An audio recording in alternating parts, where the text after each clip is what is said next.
Romanos 12, nós vamos ler do versículo 17 até o final. Algumas mensagens que são impossíveis na Bíblia, né? O Evangelho, ele é uma mensagem que todo pregador prega, tendo a certeza que é impossível para o homem se salvar sem a operação do Espírito Santo. Tinha um velhinho de uns 70 anos que ele costumava dizer que pregar o Evangelho é meia hora para ressuscitar os mortos. Você não consegue, só o Espírito Santo pode fazer isso. Mas a partir do momento que o Senhor nos salva e nos converte, então o coração do cristão, ele é inclinado pelo Espírito a ele ser santo, ele viver para a glória de Deus. O desejo dele é tentar viver de uma forma que agrade o Senhor. Então a pregação que eu vou pregar essa noite, eu não diria que é uma pregação impossível, porque nós já pregamos, já falamos sobre o Evangelho. Mas de todos os anos que eu já preguei a palavra de Deus, eu acho que essa seria uma pregação talvez a mais difícil que nós podemos ouvir das Escrituras. É uma pregação que vai falar de algumas coisas que só o Espírito Santo, inclinando realmente o coração de alguém que já nasceu de novo, é capaz de obedecer. É uma mensagem difícil, e você vai entender na medida que nós simplesmente lemos o texto. Romanos 12, a partir do verso de número 17. Diz assim: a ninguém torneis mal por mal, procurai as coisas honestas perante todos os homens. Se for possível, quanto estiver em vós, tende paz com todos os homens. Não vos vingueis a vós mesmos, amados, mas dá lugar à ira, porque está escrito: minha é a vingança, eu recompensarei, diz o Senhor. Portanto, se o teu inimigo tiver fome, dá-lhe de comer. Se tiver sede, dá-lhe de beber, porque fazendo isto, amontoarás brasa de fogo sobre a sua cabeça. Não te deixes vencer do mal, mas vence o mal com o bem. Verso 21 novamente. O verso 21 aqui, ele é o ápice do texto de Paulo. Ele resume todo o texto. É como se ele fosse um mar para onde todos os rios que Paulo falou antes acabam parando nele. Verso 21. Não te deixes vencer do mal, mas vence o mal com o bem. São duas ordens, dois imperativos do apóstolo Paulo. A primeira é que nós não podemos deixar com que o mal nos vença. Isso é uma ordem. A segunda ordem de Paulo, talvez até mais difícil de entender, é quando ele diz: mas vence o mal com o bem. Esse texto que nós lemos, no capítulo 12 de Paulo, ele já trata do Evangelho desde o capítulo 1 até o capítulo 11 de Romanos. Paulo ele fala sobre a salvação, sobre a justificação pela fé, sobre a nossa crença no poder do Evangelho para salvar o homem pecador. Mas agora no capítulo 12, a partir desse capítulo, Paulo ele vai falar agora sobre a vida cristã. Como é que um cristão deve viver quando ele nasce de novo. Quando o Senhor nos salva, quando a gente nasce de novo, agora o cristão ele deve viver diferente. Quando ele estava morto espiritualmente, ele vivia em pecado. A vida dele é pecar, quebrar os mandamentos, é viver do jeito que ele quer, segundo a sua vontade. Quando o homem nasce de novo, então ele nega a sua própria vontade e ele passa a viver de acordo com a vontade de Deus. Então o apóstolo Paulo, nesse capítulo 12, ele começa a dar uma série de exortações, mostrando como é que a igreja agora deve viver depois que foi salva, depois que nasceu de novo. Versículo 1, se eu não me engano, até o versículo de número 3, Paulo ele vai falar sobre como é que nós temos que nos ver. É uma vida pessoal. Você tem que nascer e ter uma mente transformada pela palavra de Deus. Versículo 4 até o versículo de número 8, ele fala sobre como é que o cristão tem que agir na igreja. Se ele ensina, que ele ensina com dedicação. Se ele oferta, se ele reparte, com generosidade. Então ele trata do serviço do cristão na igreja. Do verso 9 até o verso 16, Paulo ele fala como é que o cristão tem que agir com o próximo, em amor, sem hipocrisia, se alegrando com os que se alegram, chorando com os que choram. Ele trata do relacionamento do cristão com o próximo. Mas do versículo 17 até o 21, esse que nós lemos, Paulo agora ele vai mais fundo e ele fala sobre como o cristão deve lidar com relacionamentos em conflitos, com problemas, com contendas, com inimigos do Evangelho que se opõem contra o cristão. Não simplesmente inimigos do Evangelho, mas como ele diz no verso 17, a ninguém, ou seja, pessoa, não simplesmente cristão, não simplesmente judeu, não simplesmente um muçulmano, ou então alguém de uma religião que precisa matar o cristianismo, qualquer pessoa, a ninguém torneis mal por mal. Paulo ele começa a ensinar para a igreja como é que nós devemos lidar com relacionamentos em conflitos, com contendas, com problemas, né? Por quê? Porque isso, irmão, é uma verdade na vida de todos nós. Desde o momento que Adão caiu, desde o momento que o pecado entrou no mundo, junto com o pecado entrou a contenda. Junto com o pecado entrou a discussão, os problemas. E isso em todas as áreas da vida. Você pode pegar um casal, um marido e mulher, que eles têm discussões. Você vê isso no seio familiar entre irmãos. Você vê isso no trabalho, entre funcionários arrogantes que gostam de se colocar acima dos outros. Você vê isso na própria igreja, entre irmãos que contendem uns com os outros por causa de qualquer motivo. Há problemas de relacionamento em qualquer ambiente, em qualquer lugar. Os pais para com os filhos para com os pais. Então nós precisamos saber lidar com isso. Por quê? Porque nascemos de novo. Somos nova criatura. Somos uma nova natureza, somos uma nova raça de homens, não mais filhos de Adão, mas agora em Cristo, salvos em Cristo. E por isso Paulo, ele começa a mostrar como é que nós como cristãos lidamos diferente com esses problemas, com essas contendas, seja em casa, seja no trabalho, seja na igreja, seja com pessoas que você nem conhece, que você está dirigindo no trânsito, então o abençoado entra no meio e você se sente irado com a maneira como ele dirige, enfim. Aqui são exortações para que a gente lide com a contenda, com os problemas, com os conflitos em qualquer relacionamento. E o verso de número 21, ele é o ápice do texto de Paulo, e eu quero pregar todo o verso 21, e desse 17 ao 20 eu quero só ilustrar a exortação de Paulo no verso 21. Nesse verso 21, nesses dois imperativos do apóstolo Paulo, ele resume como é que o cristão tem que lidar com isso, tá? Ele diz em primeiro lugar, não te deixes vencer do mal, e isso é uma ordem. E a segunda ordem é, mas vence o mal com o bem. Então vamos lidar com esse versículo 21 como o principal. Se você quer decorar um texto, você quer memorizar um texto de hoje, esse texto você tem que memorizar, verso 21. Não te deixes vencer do mal, mas vence o mal com o bem. Como nós podemos fazer isso? É o que nós vamos agora propor na nossa pregação. Quando Paulo diz, não te deixe vencer do mal, que essa é uma ordem, nós temos que lembrar que tudo que Paulo ele ordena a prática da igreja, ele sempre dá uma base doutrinária. É por isso que no início do capítulo ele diz, irmãos, não se conformeis com este mundo, mas transformai-vos pela renovação do vosso entendimento.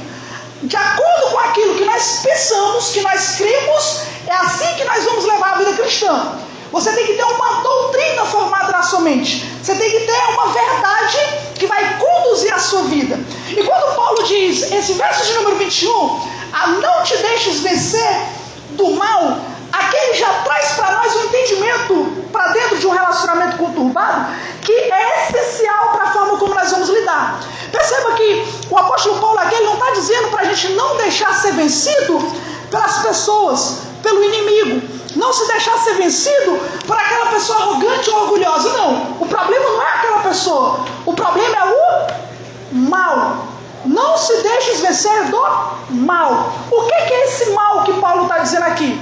Esse mal aqui não é Satanás e os seus demônios, não é. Esse mal aqui não é o pecador. Esse mal é a essência do pecado. O problema aqui é o próprio pecado. A natureza do pecado é malignidade. É uma oposição ao próprio Deus. Portanto, Paulo está dizendo que o nosso inimigo aqui, parafraseando o que Paulo diz em Efésios, não é contra carne nem contra sangue. O problema do mundo, o problema de qualquer contenda na igreja, em casa, na família, só é um. Qual é? É o marido? Não. É a esposa? Não. O problema de qualquer relacionamento é simplesmente esse. O próprio pecado é o mal. É aquilo que Paulo diz anteriormente. Quando eu quero fazer o bem, o mal está comigo. Aqui está o problema. O problema da contenda, a origem de qualquer discussão, é o pecado do homem. E a nossa luta, então, não é contra o pecador, mas a luta do homem é contra o mal, contra o pecado, contra aquilo que causa aquela contenda, causa aquela discussão. E Paulo diz para a gente não deixar ser vencido pelo mal. Como é que eu perco para o mal? Eu perco para o mal quando eu permito com que aquele pecado de alguém acabe me levando a pecar também. Quando eu peco também, quando a minha resposta é um pecado, quando a minha atitude é pecar, então eu perdi a batalha. Eu estou pecando, eu fui vencido pelo mal. Você pode até vencer uma discussão no casamento, mas você pode perder para o mal. Você pode vencer uma discussão porque você falou mais alto para mostrar autoridade. Você pode ter vencido um debate porque você foi arrogante para poder mostrar que você é o dono da razão. Você pode ter vencido alguma questão com o seu filho numa roda de amigos de uma forma pecaminosa, mas no final de contas você perdeu. Por quê? Porque no momento em que você peca, você perdeu.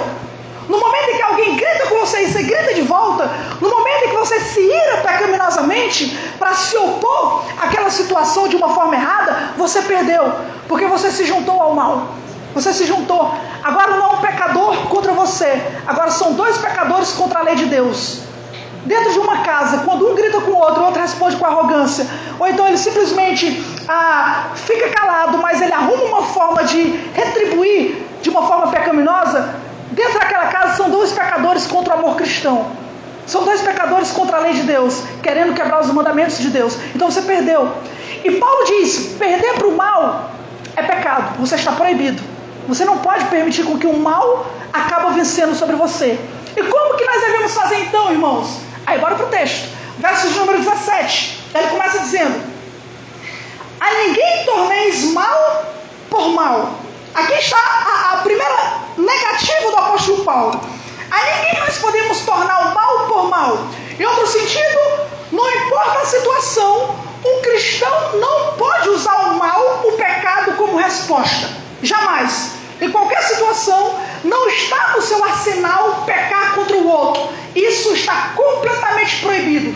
Se você nasceu de novo, se um Deus de amor lhe deu vida no Evangelho, você está proibido de responder com maldade a qualquer que lhe der mal. A qualquer que agir contra você, você está proibido de pecar contra aquela pessoa. A ninguém der mal por mal. Imagine, por exemplo, num casamento, onde um homem ou a mulher, tanto faz um dos dois, ele é o responsável pela parte financeira do casal, e aí o outro está precisando comprar uma roupa no cartão, e o cartão tem um limite alto. Aí você diz o seguinte, você pode usar, mas você pode usar no máximo R$100. No máximo R$100 você pode usar. Aí beleza, você entrega para o outro, e aí de hora para outra chega uma notificação no seu celular, quando você vai ver, R$180. Como é que você vai responder a situação? Quando a pessoa chegar, como é que você vai lidar com isso? Uma coisa é certa, você não pode pecar. Você não pode agir com arrogância. Você não pode gritar.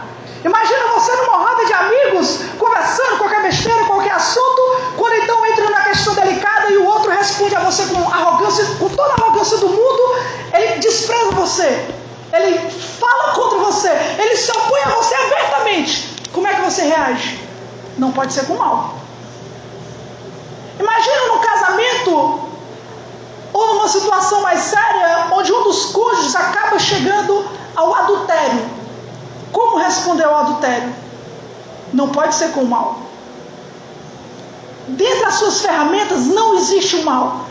Não deixe com que em alguma situação que se coloca contra você, em alguma questão, se você é cristão de verdade, entenda, não está nas suas ferramentas o mal. O pecado não faz parte da maneira como você pode responder uma situação, da maneira como você pode resolver um problema.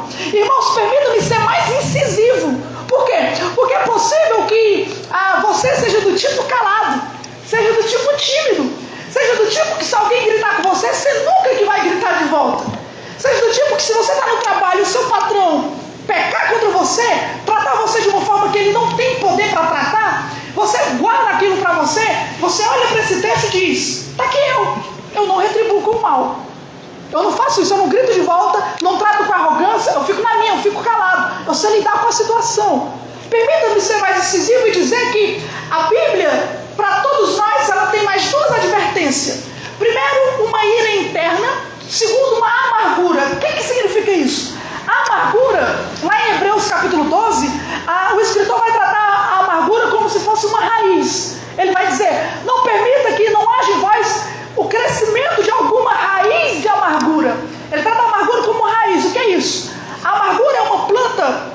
no seu coração, que ela cresce como uma semente quando é jogada. Essa semente é a mágoa. É quando alguém magoa você. É quando alguém faz algo contra você. Ou fala mal, ou despreza o seu trabalho. Ou um cliente que lhe trata com arrogância. É alguém que lhe magoa dentro do casamento, dentro da sua casa. Pode ser um filho. Quando a semente da mágoa é jogada no seu coração, você tem duas opções. Primeiro, arrancar com perdão.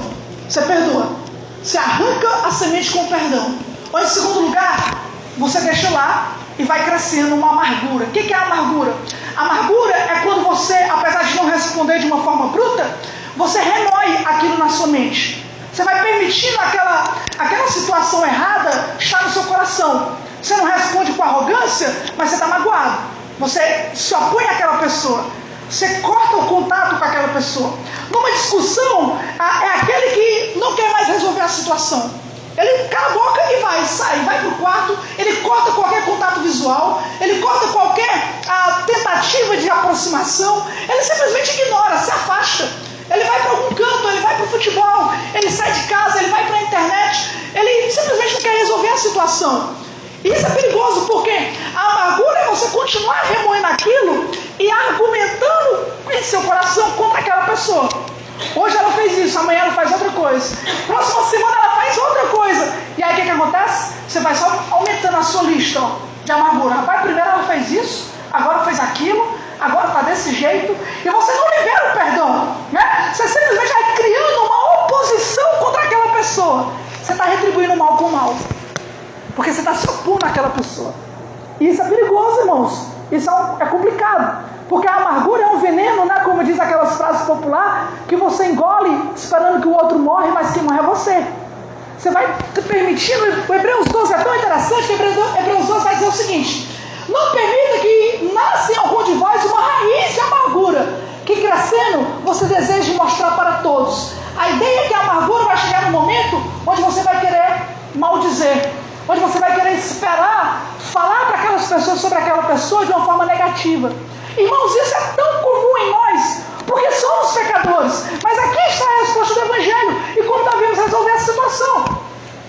O segundo problema é a ira interna. O que é a ira interna?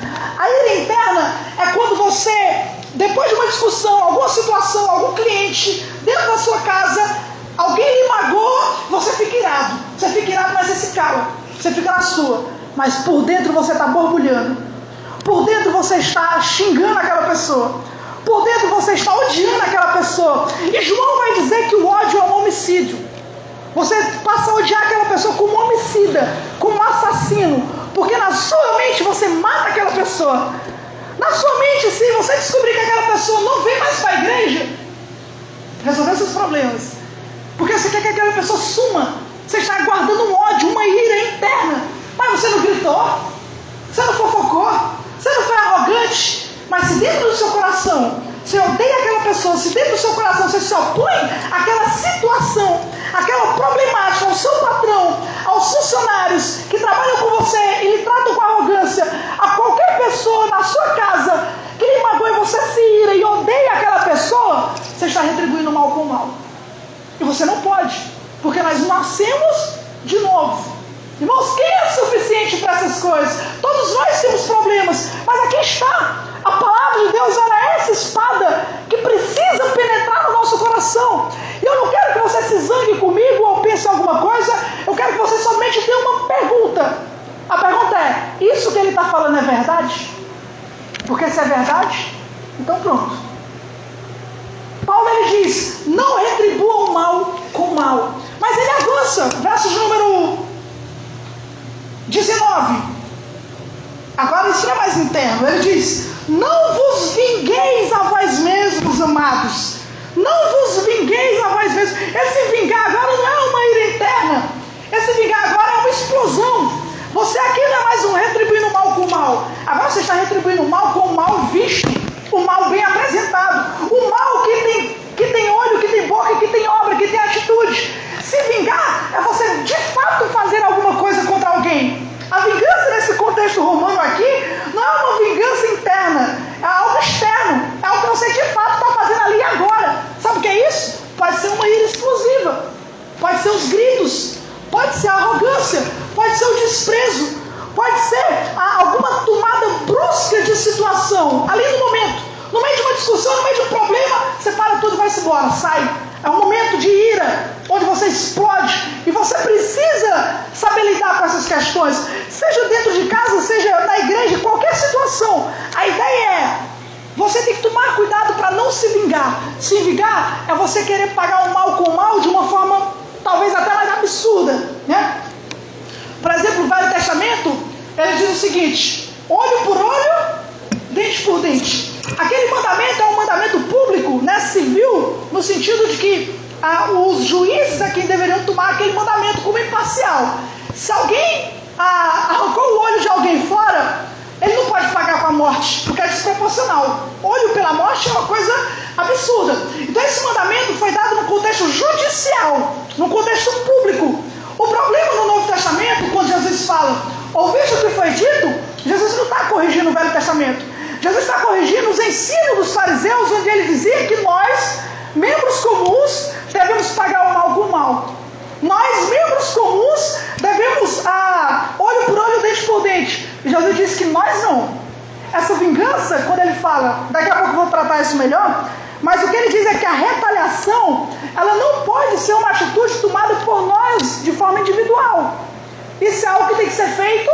Nós vamos tocar já daqui a pouco, já no capítulo 13, ele vai falar que aquele que se coloca para vingar as coisas ali, aqui na terra, não somos nós, é o magistério, é o Estado, né? Deus, ele colocou a espada na mão do Estado, não na nossa mão. Os fariseus estavam ensinando que a gente é que tem que retribuir olho por olho e dente por dente. Isso é um texto que eles estavam colocando de uma forma errada. Mas aí Paulo, ele diz, verso 19: não vos vingueis a vós mesmo, amado, mas dai lugar à ira, porque está escrito. Aí ele faz uma citação de Deuteronômio: minha é a vingança, eu recompensarei, diz o Senhor. O que ele está dizendo é o seguinte: nós não temos autoridade para se vingar. Por quê? Porque isso, quem tem que fazer é Deus. Deus é aquele que tem autoridade para fazer isso. Quando ele diz eu recompensarei, nós temos uma ideia que a recompensa é uma coisa boa, né? A recompensa, quem achou um cachorro perdido, recompensa R$200. Recompensa, a gente imagina que é uma coisa boa, né? Mas nesse sentido aqui, recompensa é responder de acordo com sua atitude. Então, se alguém fez o mal contra você, não se vingue, porque a vingança não é algo que está na sua mão. Quem deu autoridade para você se vingar não foi Deus.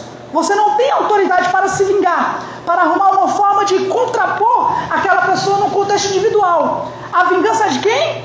Deus. Ele é o juiz de toda a terra. Imagina se Deus falasse o seguinte: essa é a minha coroa. Você tem coragem de tomar a coroa de Deus e botar na sua cabeça? A coroa é dele. Ele diz: essa é a minha vingança. Você não tem direito de se opor pessoalmente contra alguém. Quando o marido tem problema em casa, a esposa grita com o marido, e o marido, para se vingar, grita com a esposa, responde na mesma moeda, ele não tem essa autoridade, ele não tem esse poder, ele não pode fazer isso. É por isso que aos casados, em Efésios 5, diz que nós temos que santificar a mulher pela palavra. O que santifica a mulher, o que acaba com o pecado da esposa, o que melhora a esposa para ela não viver em pecado é a palavra, não é nós. Nós não temos poder nenhum, todos nós temos nossos próprios pecados. Isso não é uma autoridade nossa.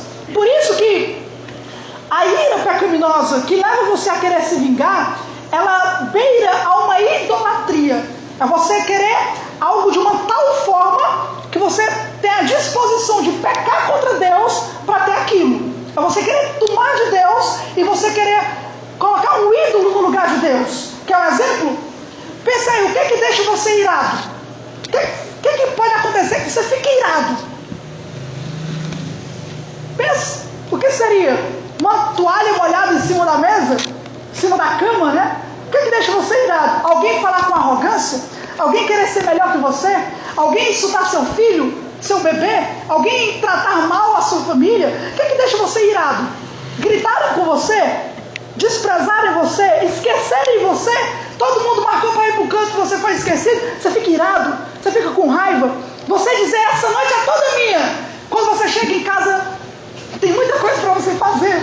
os outros pedem para você fazer isso, fazer aquilo, você fica irado, você começa a fechar a cara e tratar com arrogância qualquer pessoa, porque você queria uma noite em paz e você não teve.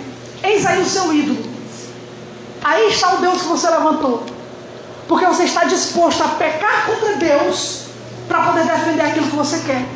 Você está disposto a desobedecer a Deus para conquistar aquilo que você deseja no seu coração. Alguém tratou mal a sua família, e aí o que você faz? Você peca contra Deus para proteger a sua família? Você prefere gritar, você prefere ser arrogante, você prefere ser orgulhoso, você prefere tratar com maledicência qualquer pessoa, qualquer coisa, para poder você ter aquilo que você quer? Então aí está o seu ídolo. Aquilo que lhe deixa irado de uma forma pecaminosa é o seu ídolo. É você querer tomar de Deus uma coisa que não é sua, é uma coisa que é de Deus. Então tomem cuidado, irmãos, porque a ira pecaminosa beira a idolatria. Olha Tiago capítulo 4, verso de número 1.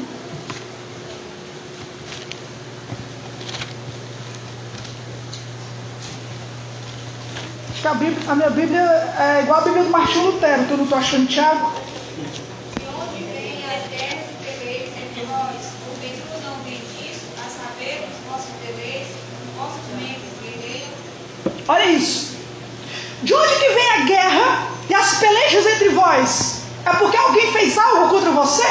Vem de fora? É de uma situação? De um problema que você encontrou? Não. Porventura não vem disso? Dos seus deleites que os vossos membros guerreiam, daquilo que você deseja? Aí ele diz no verso 2: cobiçais e nada tendes, matais e sois invejosos e nada podeis alcançar, combateis e guerreais e nada tendes, porque não pedis. Pedis e não recebeis, porque pedis mal, para gastar de vossos próprios deleites. Quando você se ira pecaminosamente contra algo, na verdade você está disposto a desobedecer a Deus para fazer a sua vontade. As nossas brigas, irmãos, as nossas contendas, as nossas discussões vêm dos nossos próprios desejos, da nossa própria vontade de fazer o que for para ter aquilo. É por isso que o versículo 4 ele diz, adúlteros e adúlteras, não sabeis vós que a amizade do mundo é inimizade contra Deus? O que tem a ver, amigo do mundo, aqui?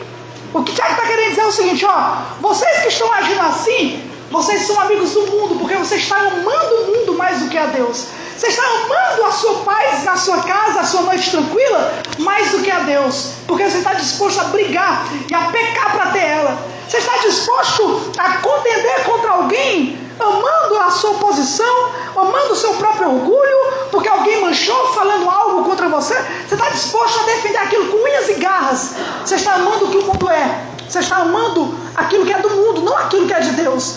E ele chama adúlteros e adúlteras. Vocês estão traindo a Deus para ter o que vocês querem. Isso, irmãos, no contexto de contenda, de ira, de pecado. Não vos vingueis a vós mesmos, porque isso é amar mais as coisas do mundo do que a Deus. Então, como que nós temos que responder? Já vou responder para nós irmos para o final. Se por um lado nós não podemos deixar o mal nos vencer, se alguém tratar com arrogância, eu não posso ser arrogante. Se alguém gritar comigo, eu não posso gritar de volta. Se acontece uma situação na igreja que eu não gosto, eu não posso resolver aquilo com pecado, com problema, retribuindo o mal com o mal. Então o que eu tenho que fazer? Eu tenho que ser omisso? Eu tenho que ser neutro? Se até agora a mensagem foi difícil, né, meu irmão, quem é que consegue fazer isso, né? Agora ela vai se tornar mais difícil. Porque Paulo diz, não te deixe vencer do mal, mas vence o mal com o bem. Em outras palavras, se alguém atirar em você com arrogância, atire de volta. Mas a sua bala tem que ser a bondade. Tem que ser o bem. Tem que ser gentil. Paulo não diz para ser omisso, para ignorar. Não, vou ignorar, deixa passar. Não. Você tem que responder. Um cristão tem direito de resposta. Mas aquilo que ele tem que responder tem que ser com bondade. Tem que ser o bem. Quem é suficiente para essas coisas, não é? Você tem que responder. E é interessante que a palavra que ele usa aqui, mas vence o mal com o bem, esse termo que Paulo usa é um termo militar. É um termo, ele não é só um termo de conquista. É como se ele fosse um termo de perseguir. Você está perseguindo, você está conquistando depois de perseguir. Em outras palavras, se alguém faz o mal contra você, você tem que perseguir aquela pessoa com o bem. Você tem que correr atrás dela com o bem, para fazer o bem, para responder com bondade, para responder com amor, porque isso aqui é amor cristão. O amor a gente não sabe definir muito bem, mas quando o amor fala, quando o amor anda, é isso aqui. É retribuir o mal com bondade, com bem. Vamos dar o outro lado do texto, né? Verso 17. A ninguém torneis mal por mal. Agora, procurai as coisas honestas perante todos os homens. O procurar aqui, ele dá uma ideia de planejar. É você tentar se preparar para você viver honestamente, de um jeito correto, de um jeito justo, de um jeito que Deus aprova perante todos os homens. Então, você tem que viver ou vencer o mal com o bem. Você tem que primeiro buscar isso. Você tem que primeiro planejar isso. Você tem que primeiro botar o pé na parede contra o seu pecado e dizer: se alguém fizer um mal comigo, eu tenho que lembrar disso. Eu preciso lembrar. Eu tenho que responder aquela pessoa com bem. Quer se preparar para responder o mal com bem? Coloque essa doutrina na sua mente. Coloque isso no seu entendimento. Seja numa discussão, seja num problema, seja numa situação na empresa, você tem que lembrar: eu não posso responder o mal. Eu não posso permitir cair no pecado. Eu tenho que responder com bem. Eu tenho que agir diferente. Eu tenho que responder com bondade. Você tem que procurar esse estilo de vida. Porque se você não procurar, você não vai achar. Porque nós naturalmente somos inclinados ao mal. Então esse estilo de vida cristão que Paulo está falando aqui é uma procura, é uma busca, onde você tem que colocar na sua mente que a sua resposta para o mal não pode ser o pecado, tem que ser o bem. Olha para Estevão. Estevão, o primeiro mártir da igreja, em Atos capítulo número 7, a Bíblia diz que ele falava com sabedoria. Os fariseus faziam perguntas, perturbavam Estevão, e ele respondia com uma sabedoria bíblica. Ele respondia com a palavra. Ele saía das situações e conseguia deixar os fariseus sem resposta. O que foi que fizeram com ele? Pegaram Estevão, arrastaram Estevão do tribunal, jogaram Estevão no meio da rua e começaram a apedrejar Estevão. Começaram a lançar pedras sobre Estevão. Como é que Estevão vai responder? As pedradas físicas, né? Como é que Estevão vai lidar com aquele apedrejamento? Primeiro homem na história da igreja. Ninguém tinha passado por isso que Estevão tinha passado. E aí de uma hora para outra, Pedro prega o evangelho, Paulo prega o evangelho. Quando Estevão prega o evangelho, jogam ele na rua e começam a se preparar para lixar Estevão com pedradas. Qual é a resposta de Estevão? A Bíblia diz que Estevão se coloca de joelho e diz: Pai, perdoa-os porque eles não sabem o que fazem. Ele repete a mesma oração de Jesus: Pai, perdoa-os. Ele respondeu o mal com o silêncio? Não. Ele respondeu o mal com o bem. Agora olha a situação. Estevão tinha acabado de ver os céus abertos e o Filho de Deus, Jesus Cristo, em pé do lado do trono. E aqueles homens que estavam apedrejando ele. Estevão ia morrer. Ia para onde? Cristo estava esperando, aguardando do lado da destra de Deus. E se aqueles homens que estavam apedrejando ele morressem, ia para onde? Quem ali estava em miséria? Aquele homem que estava sendo apedrejado, ele estava em miséria? Ou aqueles que estavam apedrejando o Filho de Deus estavam em miséria? Quem era o coração mais miserável? Quem era que estava numa condição pior aos olhos de Deus? Quem é que precisava de oração por misericórdia? Eles. Estevão respondeu o mal com o bem. Quando alguém se opõe contra nós, quando alguém peca contra nós, irmãos, lembre-se, aquela pessoa está pecando. Aquela pessoa está errada. Aquela pessoa está quebrando os mandamentos de Deus. Aquela pessoa está entristecendo o Espírito Santo. Aquela pessoa, se ela morrer hoje, para onde ela vai? Se não for um cristão verdadeiro. Aquela pessoa precisa ter uma resposta de bem. Aquela pessoa está num estado pior do que nós que estamos sofrendo afronta. E por isso a resposta de um cristão diante do mal é o bem. Mas você precisa se preparar para isso. Você tem que buscar isso seriamente. Ele fala, verso de número 18. Se for possível, enquanto estiver em vós, tende paz com todos os homens. Aqui tem dois mandamentos, não é só um. É um mandamento incondicional e um mandamento condicional. O incondicional é o seguinte: se depender de vocês, tende paz com todos os homens. Porque a gente sabe que nem sempre depende de nós, né? Não é sempre que depende de nós, não. Talvez você quer amar, você quer fazer o bem, você quer servir, você quer pregar a palavra, você está orando, você quer ajudar de alguma forma, mas o outro não quer. O outro não aceita. O outro é arrogante, o outro se coloca contra você. Ele não quer saber disso. E em tempos de perseguição, é isso que acontece. essas igrejas que são perseguidas por aí afora, é isso que acontece. Eles não podem ter paz em troca da verdade. Eles não vão matar a verdade para ter paz. Se depender deles, eles podem ter paz, mas se não depender, não tem como. Agora, no nosso contexto, depende de você ter paz no seu lar? Está nas suas mãos ter paz na sua casa? Está dependendo da sua reação ficar tudo bem no seu lar? Depende de você? Porque se depende de você, e com certeza depende, tenha paz. Busque a paz em todos os homens. Ele diz, não vos vingueis a vós mesmos. Nós já falamos sobre isso. Verso 20. Portanto, aqui ele está citando Provérbios agora. Portanto, se o teu inimigo tiver fome, dá-lhe de comer. Se tiver sede, dá-lhe de beber. Porque fazendo isso, amontoará brasas de fogo sobre a sua cabeça. O que é essa brasa de fogo? Eu acredito, eu creio, que essas brasas de fogo que Paulo cita de Provérbios é simplesmente uma consciência pesada. É uma consciência que a pessoa peca contra você e você responde com o bem. Aí ela pesa na consciência, porque foi isso que aconteceu com a gente.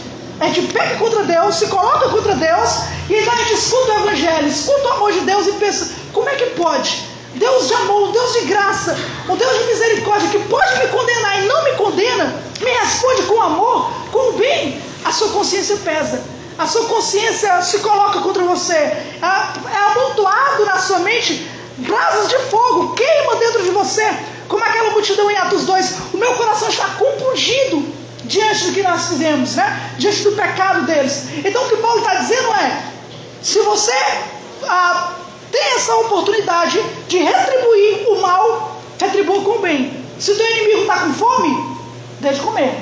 Se está com sede, dê de beber. Se vai para o inferno, como o Senhor olhou para nós e viu que nós íamos para o inferno, Ele nos deu o céu. Ele nos salvou, nos deu vida e vida eterna para com Ele, para todo sempre. São palavras, irmãos, difíceis, que a gente tem que viver todo dia. Porque, como eu falei, nós sempre, por causa do pecado desse mundo caído, sempre vamos nos encontrar nessa situação.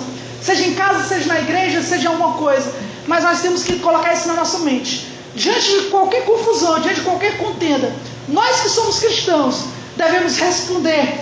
Primeiro, não permitir com que o mal nos vença. Pelo contrário, que a gente possa perseguir aquele que nos faz o mal com o bem. Aquele que nos amaldiçoa, que nós possamos abençoar. Aquele que nos fere, que nós podemos curar com palavras de misericórdia. Aquele que nos persegue, que nós podemos orar. Aquele que é arrogante, que nós possamos responder com mansidão.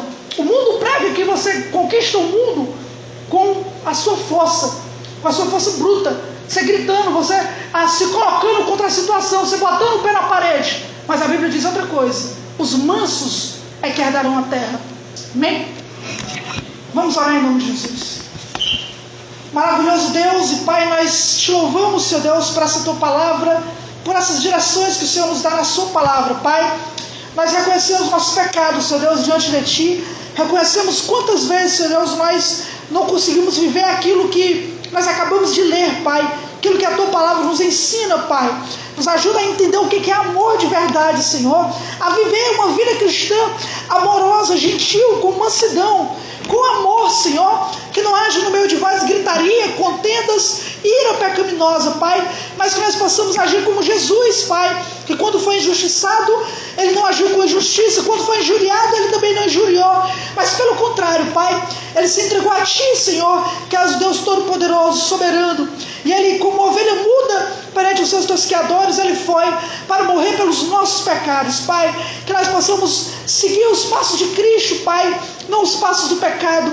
Que nós possamos não ser vencidos pelo mal, Senhor. Pelo contrário, que nós possamos conquistar o mal com o bem, segundo a Tua vontade. Pai, nos ajuda, em nome de Jesus nós confiamos. Amém e amém.